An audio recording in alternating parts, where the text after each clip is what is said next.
நமோ நாராயணாய. குருப்யோ நமக. ஆழ்வார்கள் திருவடிகளே சரணம். ஸ்ரீமதி ராமானுஜாய.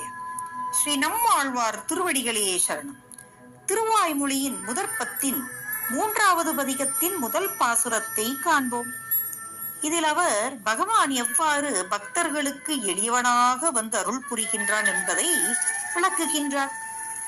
பத்துடையடியவர் கேளியவன் பிறர்களுக்கரிய வித்தகன் மலர் மகள் விரும்பும் நம் அரும் பேரள் அடிகள் மத்தூரு கடைவெண்ணை களவினில் உறவிடையா புண்டு எத்தீரம் உரலினோடிணைந்திருந்தேங்கிய எழிவே.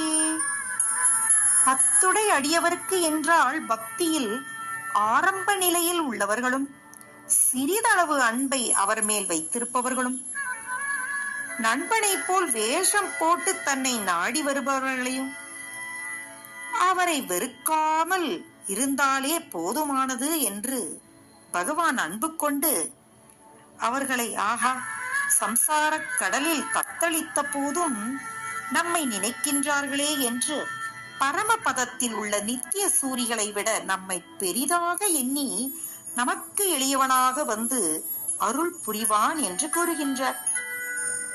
இவ்வாறு அன்போ பக்தியோ இல்லாத பிறருக்கு கண்டு கொள்ளவே முடியாத அறியவே இயலாத அரிதான வித்தகன் என்றும் இத்தகைய குணத்தை கண்டு மலரில் வாசம் செய்யும் நம் பிராட்டியே மிகவும் விரும்புவது நம் ஸ்ரீமன் நாராயணனின் அரும் பெறல் அடிகள் அவன் திருவடிகளையே என்று கூறுகின்றார்.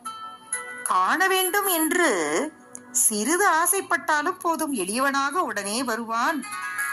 அதற்கு கிருஷ்ண அவதாரத்தை எடுத்துக்காட்டாக கூறுகின்றார். ஆயர்குலத்தில் பிறந்து மத்தை கொண்டு கடைந்து வெண்ணெய் வருவதற்குள் அதை திருடிடுவதும் யசோதை அன்னைக்கு பயந்து நிற்பதை போல் நிற்பதும் இந்த உலகத்தையே தன் கட்டுக்குள் வைத்திருப்பவர் அவர்.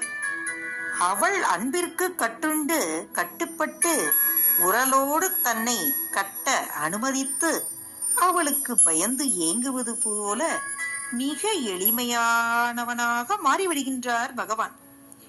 ஆகையால் வாருங்கள், நாமும் அவர் மீது பக்தி கொண்டு அன்பு கொண்டு எளிதாக அவனை அடையலாம். இன்னும் சிந்திப்போமாக.